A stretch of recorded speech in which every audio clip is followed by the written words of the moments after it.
বাসর ঘরে স্বামী খেলো মন না গে গো মা পতি দিয়া দাওয়া মারে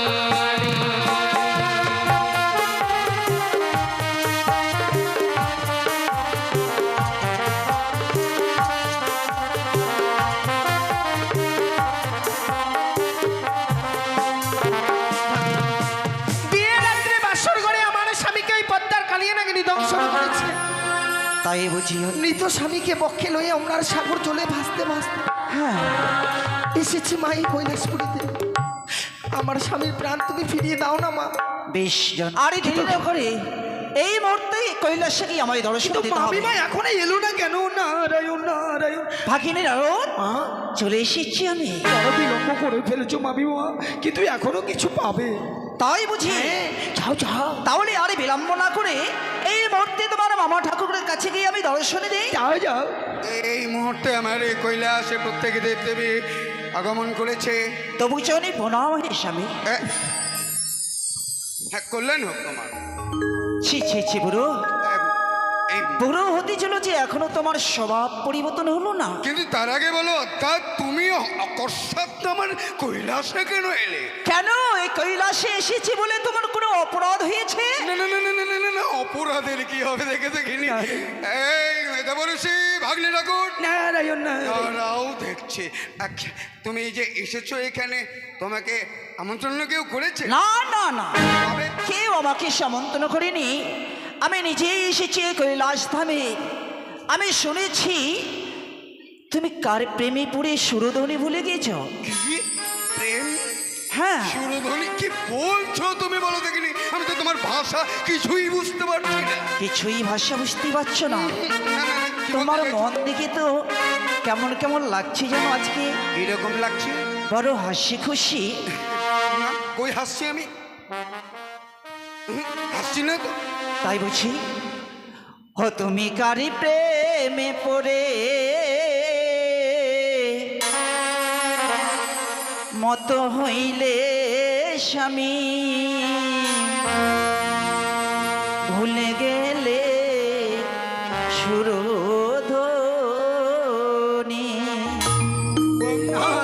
বলো তো তুমি কারি প্রেমে পড়ে দেব সবার মাঝে তুমি সুরধ্বনি ভুলে গেছো।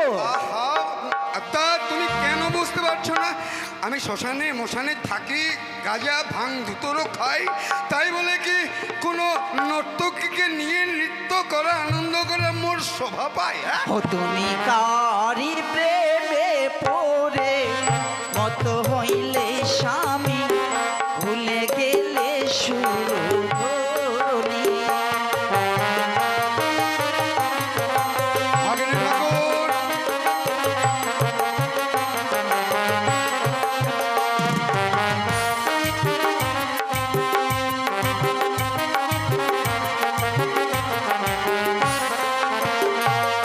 আহারি ভুলে গেলে সুরধ্বনি।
স্বামী, ছি ছি ছি ছি ছি ছি ছি, মা এখনো তোমার সেই বিশ্বাস হয় না? এখনো তুমি মিথ্যে কথা বলতে চাও?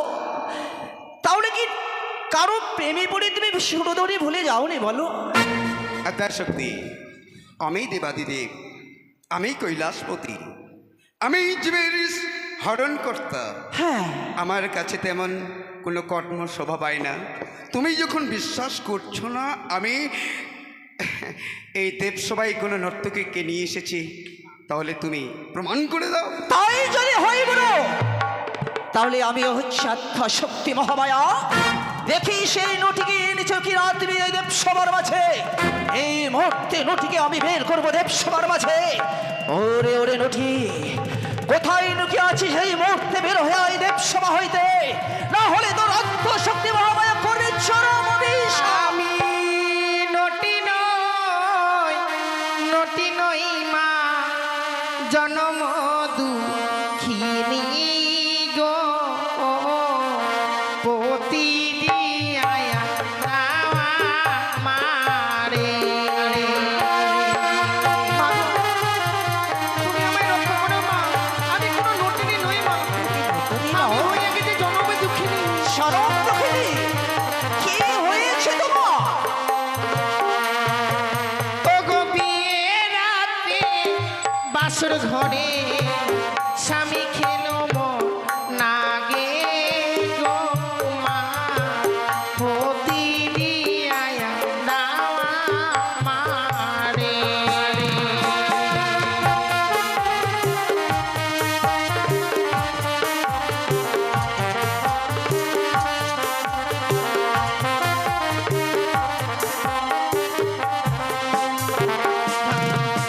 বিয়ে রাত্রে বাসর ঘরে আমার স্বামীকে ওই পদ্মার কালিয়া নাকি দংশন করেছে।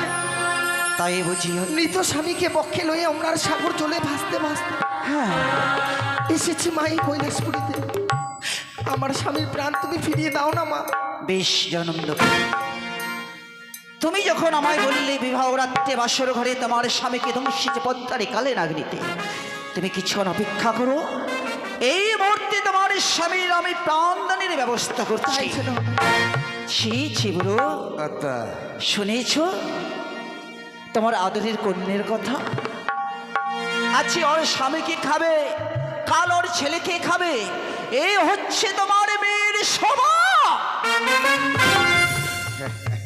এতক্ষণে বুঝতে পারলাম তোমার মনের ভ্রম ভেঙে গেছে আত্মা শক্তি। পদ্মার কালী না আগে ওই হতভাগিনী দুঃখিনীর স্বামীর প্রাণ নাশ হয়েছে, তার জন্য আমি নিজেই দুঃখিত। তাই তার দুঃখ বুঝে আমি স্বর্গসভায় আজকের নৃত্যের আয়োজন করেছিলাম। 33 কোটি দেব দেবী বিচার করে দেবে তার স্বামীর প্রাণদান ফিরে যাওয়া যায় কি না। তবে জানো বুড়ো, প্রত্যেকে দেবতা সে আসন গ্রহণ করেছে দেবসভার মাঝে। সকলে দেবতার আসন রয়েছে পূর্ণ, তবে বর্তমান আসন কেন রয়েছে এখনো শূন্য? কি সে কি পদ্মার আসন এখনো পর্যন্ত শুনল? দেবর্ষি ভাগ্নে ঠাকুর, নারায়ণ নারায়ণ এইদিকে এসো তুমি। নারায়ণ। 33 কোটি দেবদেবীকে আমন্ত্রণ করেছো, পদ্মাকে কেন আমন্ত্রণ করোনি তুমি? মামা ঠাকুর, আমি প্রত্যেকটা ভগবানকে একটি করে সুপারি দিয়ে করেছি নিমন্ত্রণ। আর পদ্মাবতীর প্রতি আমার সন্দেহ ছিল, আচ্ছা। তাই তাকে 1 কিলো সুপারি দিয়ে করেছি নিমন্ত্রণ। 1 কিলো? হ্যাঁ। তবু এখনো পর্যন্ত আসেনি কেন? কিন্তু দেব সবাই আসেনি কিসেরই কারণ আমি তো বলতে পারছি না মামা ঠাকুর। যাও এই মুহূর্তে পদ্মাকে নিয়ে এসো, যাও। আবার আমি ছুটে যাবো সিজুয়ায়? বেশ বেশ, যাই যাই। বলি ভগ্নী পদ্মাবতী, কি হলো বেহুদ্দা? তোমায় আমি করেছি নিমন্ত্রণ, তুমি কেন দেব সবাই আসনি এখন? আমি যেতে পারবো না দাদা। কি হয়েছে? আমার হয়েছে পেটের ব্যথা, অর্ধেক অঙ্গ হয়েছে মাথা ব্যথা, অর্ধেক অঙ্গ হইয়াছে জ্বর, তাই তো আমি যেতে পারবো না সেই দেবসভার ভিতর। কিন্তু ভগ্নী পদ্মাবতী, তুমি মিছিমিছি চলনের আশ্রয় করছো গ্রহণ, কেননা জরা বেঁধে রয়েছে মর্তধামে মানুষের গায়ে। আর তুমি না দেবী, দেবদেবতার যে জ্বর জ্বালা হয় এ আমার প্রথমে শোনা হলো। বেশ বেশ, বলি মামা ঠাকুর, বলো ভাগিনী ঠাকুর। পদ্মাবতী আসতে পারবে না দেবসভার ভিতর। তো কেন আসতে পারবে না? তার নাকি অর্থঙ্গ হয়েছে ব্যথা, অর্থঙ্গ হইয়াছে জ্বর, সে কারণেই আসতে পারবে না দেবসভার ভিতর। নারায়ণ না, এই দেবে সবার ভেতরে আসলে পদ্মার যে হবে কঠিন বিচার তাও বুঝে গেছে, তাই প্রাণে জেগেছে ডর। যাও এই মুহূর্তে আমার এই বিশ্ব ধ্বংসী ত্রিশূল নিয়ে যাও। যদি না আসতে চাই তাহলে বিশ্ব ধ্বংসী ত্রিশূলে গঠন করতে তাকে। বেশ তাই হবে মামা ঠাকুর। এই ত্রিবিজন ভুবই ত্রিশূল নিয়ে ছুটে যাবো সেই পদ্মাবতীর নিকটে। স্বেচ্ছায় যদি আসতে না চাই, গন্থন করে নিয়ে আসবো এই কৈলাস সমাজে। ভগ্নী পদ্মাবতী, দাদা, চেয়ে দেখো, আজ তুমি স্বেচ্ছায় না গেলে হস্তে ধারণ করেছে ত্রিবিজয় ত্রিশূল। এই ত্রিশূলে গন্থন করে নিয়ে যাবো কৈলাস সমাজে। দাঁড়াও, তারা কোনো প্রয়োজন পড়বে না দাদা, আমি নিজেই দর্শন দিচ্ছি সেই দেবসভার ভিতর। বেশ, কথাই বলে না ভাই ভক্তি। নারায়ণ, তব চরণে প্রণাম হই পিতা। বলতে তব পারো কল্যাণ পিতা, হোক। এই অসময়ে মরে কেন করিয়াছ আনায়ন এই দেবসভার মধ্যে? তুমি 33 কোটি দেবদেবীকে দেখে নিশ্চয়ই অবাক হয়ে গেছো। সত্য কিবা কারণে অকস্মাতে কৈলাসে দেবদেবীর আগমন, বিশ্ব এর জিজ্ঞাসা তোমার অন্তরে। দেখো তো মা পদ্মা, তোমার এই সামনে দাঁড়িয়ে ওই জনমে দক্ষিণী নারীকে তুমি চিনতে পারছো কিনা? না পিতা না, কি? কাহার নারী কাহার জি কোথা হইতে এসেছে এই মর্তবাসিনী। পদ্মাবতী, এখনো তুমি ছলনার আশ্রয় নিয়ে চলছো। ছলনার আসছে নয় পিতা, সত্যি আমি চিনিতে নাহি পারি তাকে। কোথা হইতে এসেছে এই মর্তবাসিনী, কিবা কারণে কিবা অভিপ্রায় এসেছে এই দেবসভার মধ্যে। তাই নাকি? আমি যদি বলি তোমার কালে নাগিনী তার স্বামীর প্রাণ নাশ করেছে, এ কি বলছেন? এটাও বুঝি মিথ্যে কথা? না পিতা না, এই হতে পারে না। আমার কাল লাগে তার প্রাণপতিকে করেছে দংশন। না না না, এ আমি বিশ্বাস করি না। ইহার কি প্রমাণ উপযুক্ত রয়েছে আপনার নিকটে? প্রমাণ? দিদি ভাই, দিদি ভাই, তুমি তো বলেছিলে তার উপযুক্ত প্রমাণ তোমার কাছে রয়েছে। কই কই সে প্রমাণ? আমার হয়ে এই 33 কোটি দেবতারাই তো সাক্ষী দেবে। ঠিক ঠিক বলেছো তুমি। সবাইকার সর্বাগ্রে এই কৈলাসের সবাই জিজ্ঞাসী আমি দেবরাজ ইন্দ্রদেব ফিরে। আপনার চরণে প্রণাম জানাই পশুপতি। কল্যাণ হোক। এই কৈলাস শিখরে যাহা বলিব সত্য বলিব, সত্য ছাড়া মিথ্যার আশ্রয় কভু নাহি লইব। বম বম। শুনুন শুনুন দেবগণ, শুনুন দিয়া মন, আমি নিজে কহিতেছি দেবরাজ ইন্দ্র। এখন পদ্মাবতী একদিন হংসরথে চড়ি আসিলেন দেব ইন্দ্রপুরী। তারপর পদ্মাবতীর রাখিতে মান, পদ্মাবতী আমার সঙ্গে 300 অঙ্গীকার হন। তারপর পদ্মাবতী প্রকাশ করে বলে মোরে উষানিত নৃত্য গীত দেখবো আমি এই ইন্দ্র সভাতে। আচ্ছা, পদ্মাবতীকে আমি বলিলাম উষা অনিরুদ্ধ এই মুহূর্তে নৃত্য করে গেল কুটির প্রাঙ্গণে ফিরে, তাদের শরীর ক্লান্ত বলে। তাই তো পদ্মাবতী বৈমুখ হয়ে হুঙ্কার মেরে ছুটে যায় নিজের কুটিরে। পশ্চাৎ হইতে আমি ডাক দিলাম তারে, তারপর কি হলো? বলিলাম তারে অতিথি হয়ে এসেছো যখন ইন্দ্রপুরে, এই মুহূর্তে নারদ দ্বারা আনায়ন করব পুনর্বার উষা অনিরুদ্ধকে এই ইন্দ্র সভাতে। তারপর কি হলো দেবদেব? তাই তো নৃত্য করতে করতে তাদের শরীর হয়েছিল ক্লান্ত বলে এক এক করে দুইটি বার তারা নৃত্য গীতের তাল ভঙ্গ করে। কিন্তু উষা অনিরুদ্ধকে নিজের কন্যা জ্ঞানে সন্তান জ্ঞানে ক্ষমা করেছিলাম দ্বিতীয়বার আমি তাদেরকে। কিন্তু তৃতীয়বার কি হয়েছে? তৃতীয়বার যখন নৃত্য গীতের তাল ভঙ্গ করে আমি দেবরাজ ইন্দ্র সহ্য করতে না পেয়ে উষা অনিরুদ্ধকে আমি দিয়েছিলাম অভিশাপ। বলেছিলাম উষা অনিরুদ্ধ যাও যাও তোমরা মর্তের বুকে জন্ম নিবে তুমি মানবের ঘরে 12টি বৎসরের জন্যে। Bomb bomb Har Har. এই তো জানি ইহার বিবরণ, এরপরে যত জানে অভিনন্দন ধর্মরাজ্য। শুনুন শুনুন সূর্যপুত্র রবির নন্দন ধর্মরাজ্যম। ইহার পরের বিবরণ করুন প্রকাশ এখন। বেশ পশুপতি, প্রণাম হই। যাহা বলিব সত্য বই, মিথ্যা বলিব না। অধ্যকার দেবসভা মাঝি একদিন চাঁদের কনিষ্ঠ পুত্র শ্রীমান দুর্লভ লক্ষিন্দর সাঁওতালি ভূদরে প্রাণে মারা যায়। আচ্ছা আচ্ছা, আমি দুধরে ভাড়া আত্মা নিবার তরে দুধের সহিত পদ্মাবতী নাক শ্রেষ্ঠ বঙ্করাজের সহিত বেঁধে যায় মহারণ।